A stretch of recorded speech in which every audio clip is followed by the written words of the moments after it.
Hey everybody, Craig with Single Length School. We're coming back at you with a new tip this week. And don't forget, our tips and everything we bring to you is to help you golf smarter, not harder. And that's what's going to help you lower those scores and shoot better rounds. So what do you say? Let's get class started today.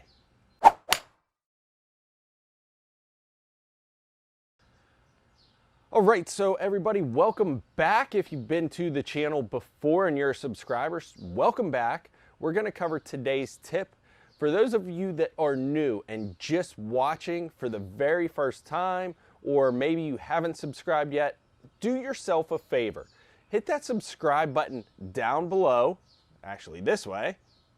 Hit that subscribe button down below. Hit the notifications bell so you know that when we release a new video, you can now come and watch it, or when we go live, you guys have that ability.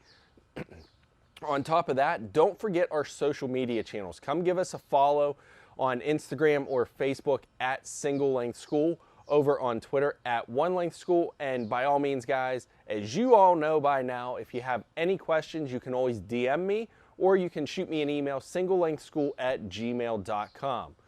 So, obviously, I'm sitting down today for a reason. We've covered a lot of tips and we cover a lot of stuff that, yes, goes into some single length or one length iron items. We do some stuff that covers items for all players. And today's one of those things where we're going to cover something that can easily save some of you 5, 10, some cases even 15 strokes per round, depending on how you play the game and where your handicap lies. The higher players, the tips I'm going to give you today, they're really going to help lower your score fast without ever changing anything in your swing. That's why I'm sitting down. That means it's all up here. And as I said in the opener, we help you golf smarter, not harder. So I'm going to give you 5 tips today that is going to help you lower your scores without ever doing anything with the club. And these are things that I've learned to do, I've become accustomed to. I'm actually teaching my daughter how to do this as she's getting ready for tournament season. She's 8, she's still learning the game, she's still improving her swing, but I'm trying to help her learn some of these mental things that are going to help her shoot better scores. And these guys are going to help you guys as well. If I do these right and I do these every round, there's no reason, and it's really uncommon, where I don't shoot even par or better. If I'm missing one of these 5 steps, that's where my scores start to add up. So I'm going to give you my 5 mental tips, or 5 tips that don't include a club in your hands, that's going to help you golf smarter, not harder, to lower those scores. Number 1, the first tip is your ball.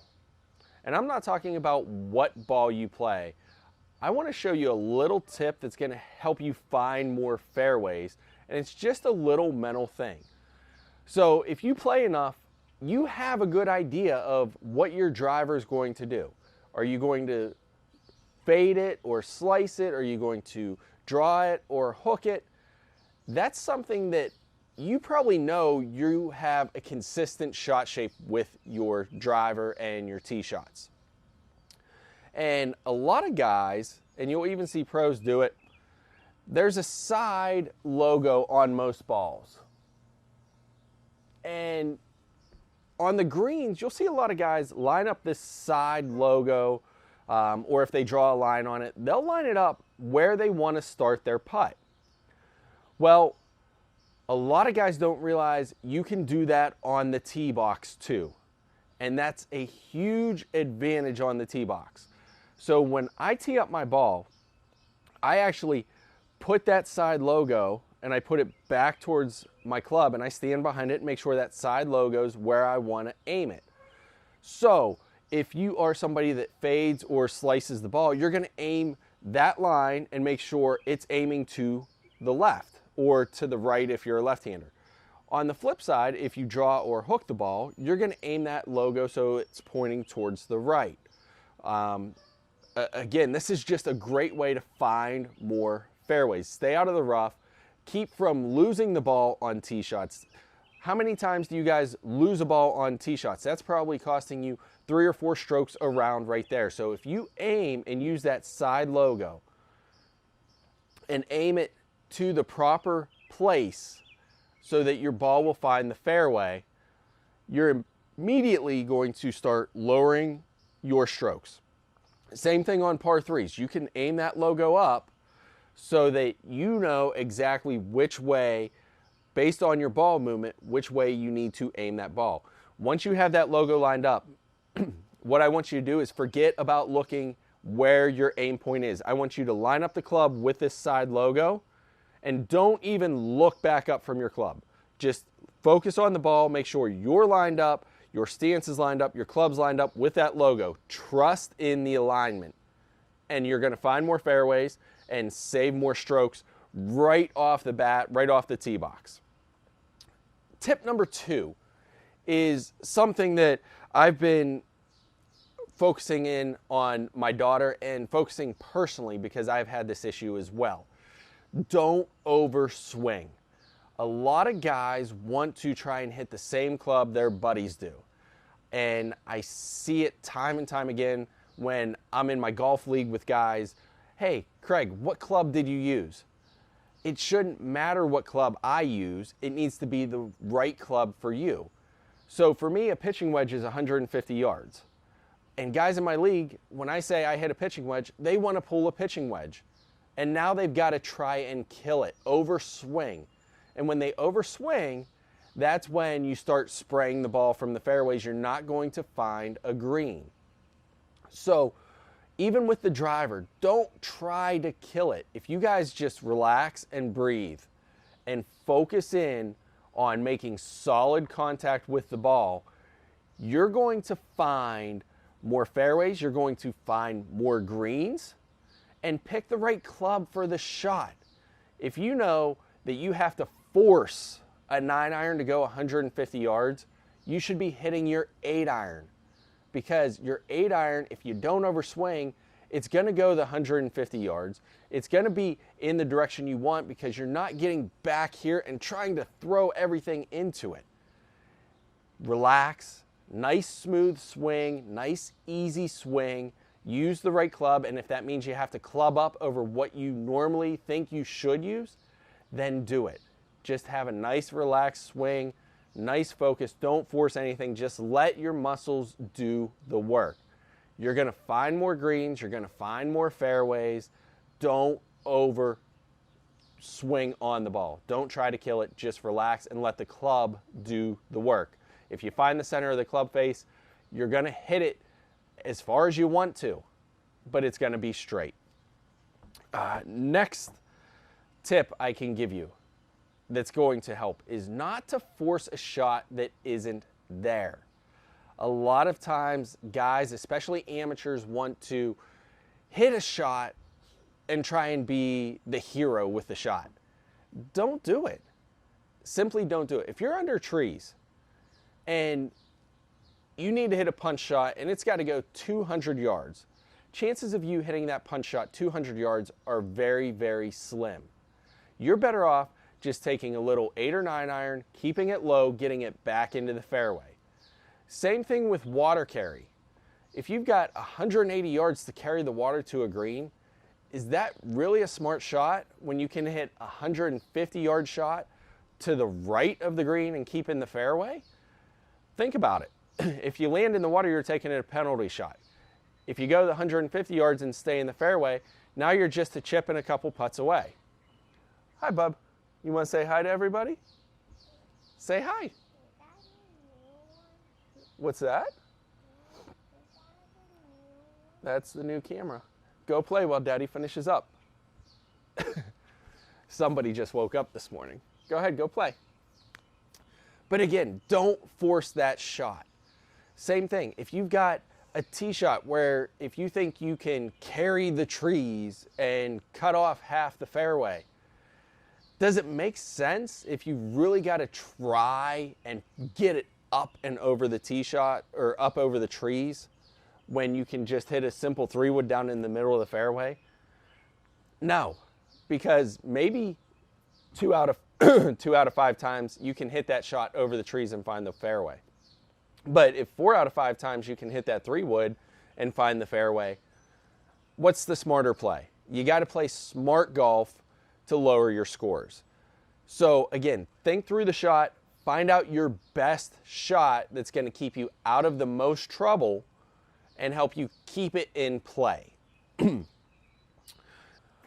All right, so tip number 4 is going to be aim for the middle of the green.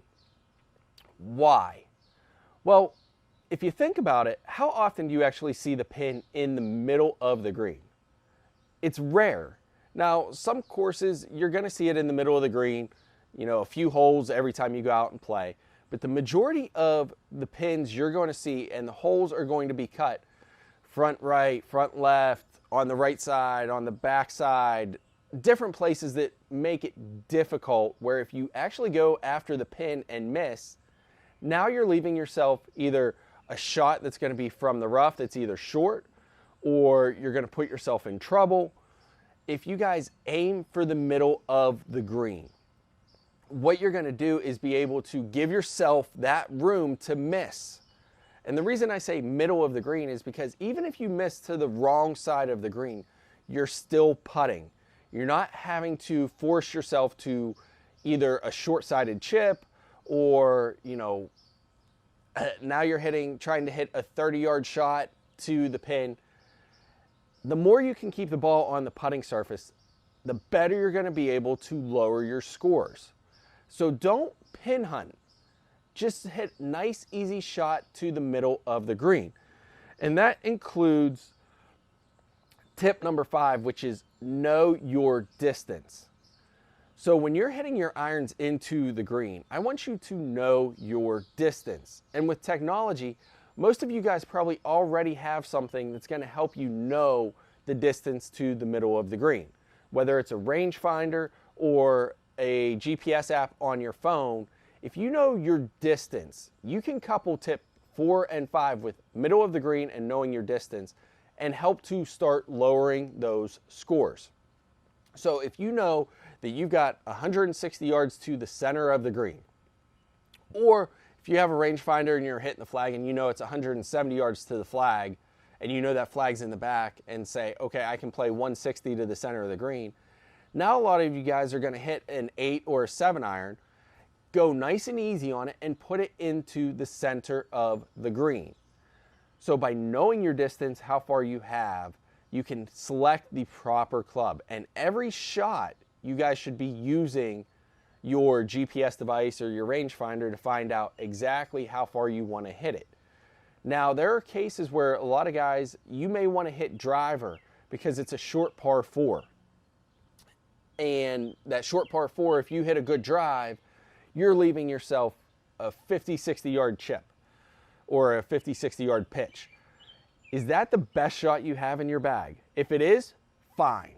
But if it's not, and you're better with a full swing, are you not better laying up with a 3-wood and giving yourself a full swing with a sand wedge or a pitching wedge from 100, 110 yards?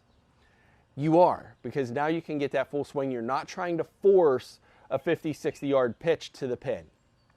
So, guys, the tips I just gave you are simple mental tips that if you properly put these into play, in fact, do this. Write those tips down, those 5 tips.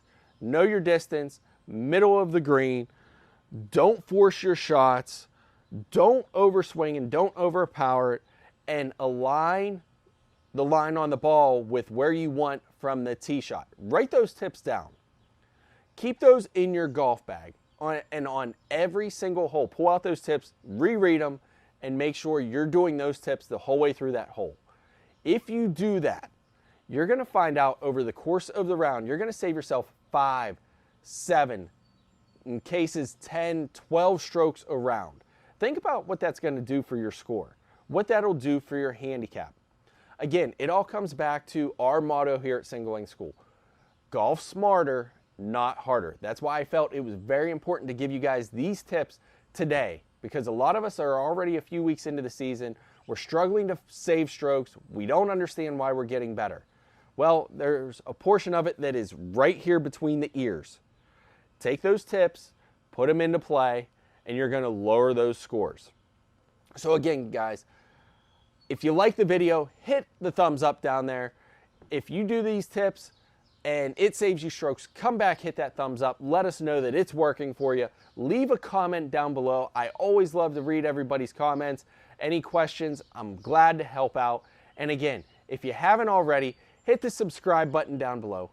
Hit the notifications bell so you know every time we release a video or when we go live. Facebook and Instagram, come find us at Single Length School. Over on Twitter at One Length School. And again, our email is singlelengthschool@gmail.com.